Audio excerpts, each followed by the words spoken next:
도시를 한눈에 내려다볼 수 있는 높은 기둥 꼭대기에 순금으로 덮인 행복한 왕자의 동상이 서 있었어요. 왕자의 두 눈은 반짝이는 사파이어로 되어 있고 칼자루에는 큼지막한 붉은 루비 하나가 박혀 빛나고 있었어요. 당신은 누구세요? 난 행복한 왕자란다. 그런데 왜 울고 있나요? 제비가 물었어요. 내가 살아서 인간의 심장을 갖고 있을 때에는 눈물이 뭔지 몰랐어. 슬픔이 들어올 수 없는 근심 걱정 없는 궁전에서 살았으니까. 난 그렇게 살다가 그렇게 죽었어. 내가 죽자 사람들은 날 여기에 세워놓았어. 이곳은 얼마나 높은지 도시에서 일어나는 추하고 비참한 일들이 다 보여. 저 광경을 보고 있으면 울지 않을 수가 없어. 안녕하세요. 한 페이지 도서관입니다. 오늘은 오스카 와일드가 지은 동화 작품 가운데 하나인 행복한 왕자라는 내용으로 시작을 했습니다. 1888년 동화집 행복한 왕자와 다른 이야기들을 통해 발표한 동화 작품입니다. 최근 드라마 눈물의 여왕 3화에서 언급되었는데요. 갑자기 내용이 궁금하기도 하고 해서 다시 읽어보고 가져왔습니다.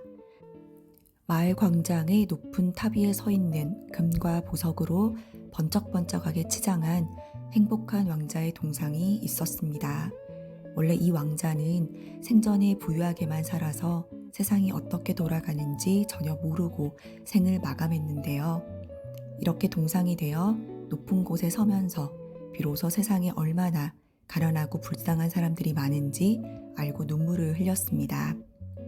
한편 갈대를 사랑하게 되어 따뜻한 남쪽 나라로 돌아가는 타이밍을 놓쳐 부랴부랴 떠나는 길이었던 한 제비가 우연히 행복한 왕자와 이야기를 하게 되었습니다.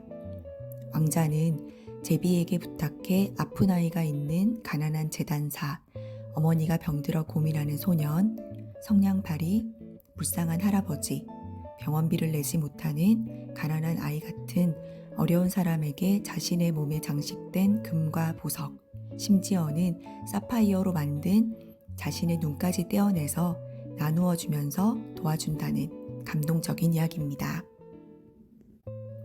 제비는 왕자의 부탁을 들어주는 과정에서 남쪽으로 돌아가는 타이밍을 맞추지 못했고 실명하길 감수하면서도 사람들을 도우려는 왕자에게 감화되어 끝까지 왕자의 곁을 지키다가 결국 동사했습니다.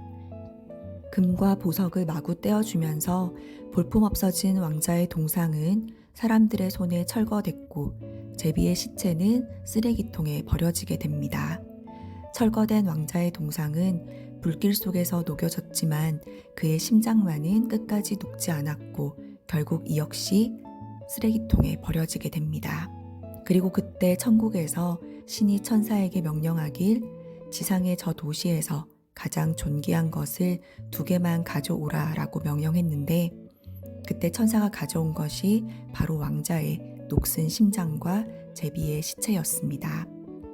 여기에 신은 흡족해하면서 제비는 이제 천국을 노비면서 영원히 노래를 부를 것이고 왕자는 영원히 그 노래를 들으리라 라는 축복을 내리는 것으로 동화는 끝이 납니다.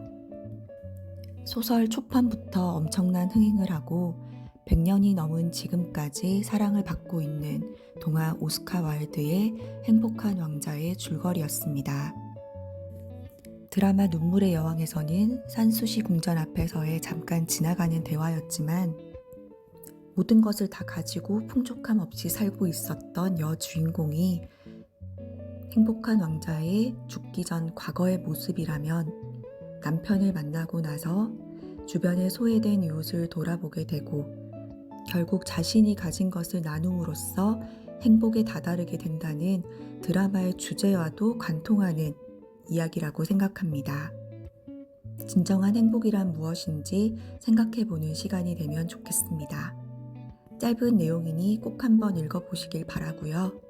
다음번에도 좋은 이야기로 찾아뵙겠습니다. 감사합니다.